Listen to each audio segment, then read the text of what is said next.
Jamaica is determined to achieve economic independence and social equity.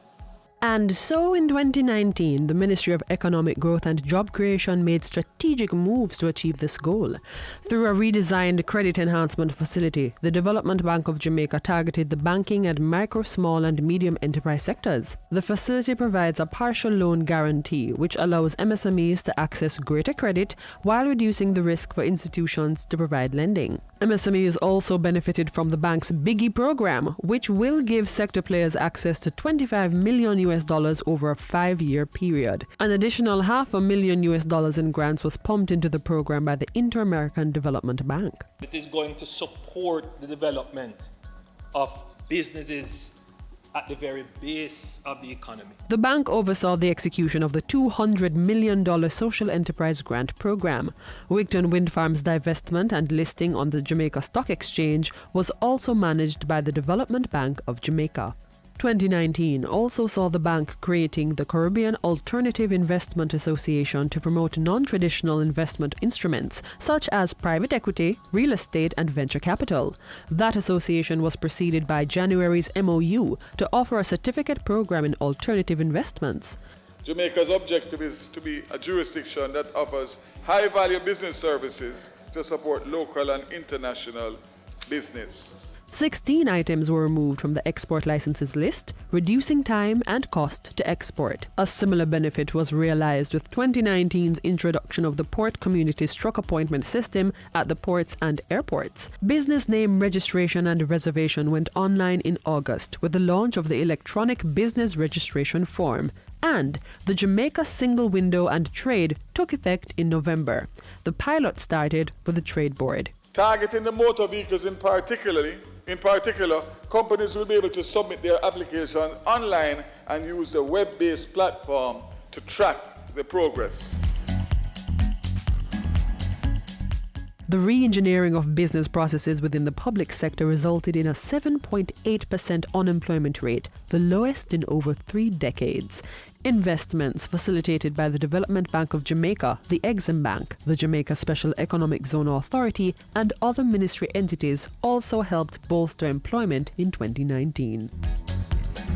The kinds of investment that we are promoting are investments that fulfill the social contract of, yes, creating economic opportunities, but also creating economic development for people. The business process outsourcing sector got $73.9 million in loans from the DBJ.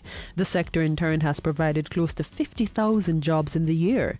3,000 were promised with June's groundbreaking for the $49.8 million Morant Bay Urban Center in St. Thomas. As a government, we decided that we are not just going to focus on the development of Kingston, but we are going to develop plans for all our major townships in Jamaica. A design was chosen for the new Houses of Parliament complex to be erected at Heroes Park. In February, the Urban Development Corporation's $1.2 billion closed Harbour Beach Park project got underway in Montego Bay, and plans for Port Royal to welcome cruise ships were bolstered with the installation of a seawalk. Ground was also broken for construction to start on the Southern Coastal Highway Improvement Project. Major headway was made on the Hagley Park, Mandela, Constant Spring and Ferris to Macfield Road Improvement projects. The Georges River Bridge in St. Andrew was rehabilitated at a cost of $21 million. Residents of Chesterfield in St. Mary received a new $59 million bridge. Work, meanwhile, continued on the $48 million Paradise Bridge in Westmoreland. Access to potable water is an essential ingredient to quality of life.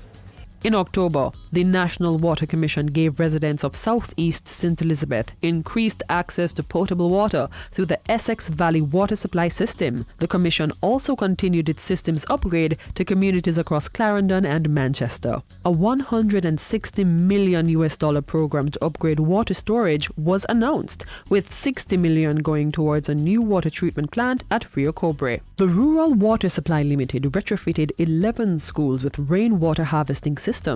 The The agency also joined the ministry's Water IQ initiative, which saw students being trained as water monitors. Water systems were commissioned at Golden Hill in St. Andrew, Plattfield in St. Mary, and Hermitage in St. Anne. To stave off drought in the corporate area, the Water Commission trucked the commodity to residents and installed water tanks at some complexes.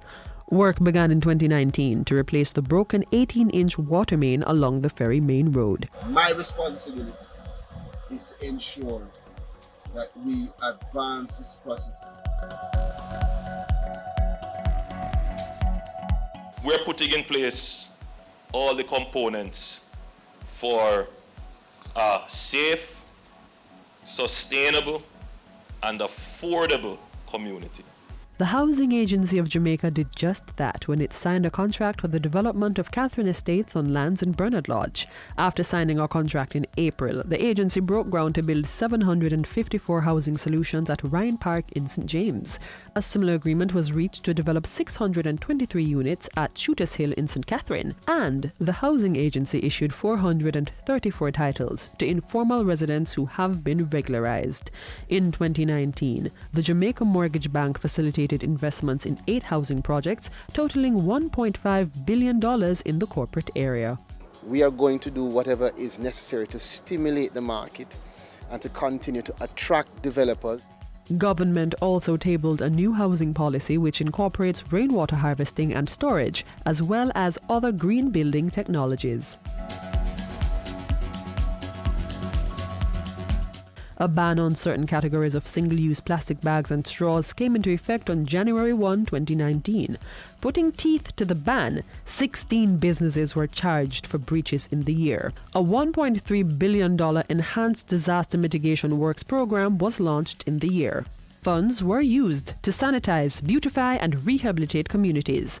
A national initiative was also launched to plant 3 million trees over a 3-year period. In 2019, a contract was signed between the ministry and Carib Cement for the disposal of tires at Riverton. The ministry provided 33 computers to the Jamaica Fire Brigade to establish a bushfire tracking system. A new S-band Doppler radar was installed at the Meteorological Service of Jamaica's facilities in Coopers Hill, St. Andrew.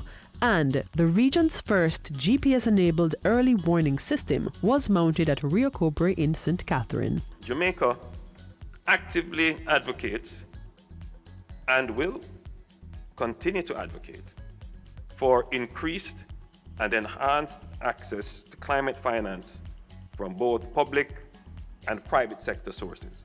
In 2019, the island benefited from $1.8 million in climate financing from the Green Climate Fund GCF. $583,000 was used to create the first Caribbean green bond listing on the Jamaica Stock Exchange. Another $582,000 has been used to assist the private sector in developing and implementing climate-smart strategies. And the island's first country program to streamline its engagement with the GCF was launched.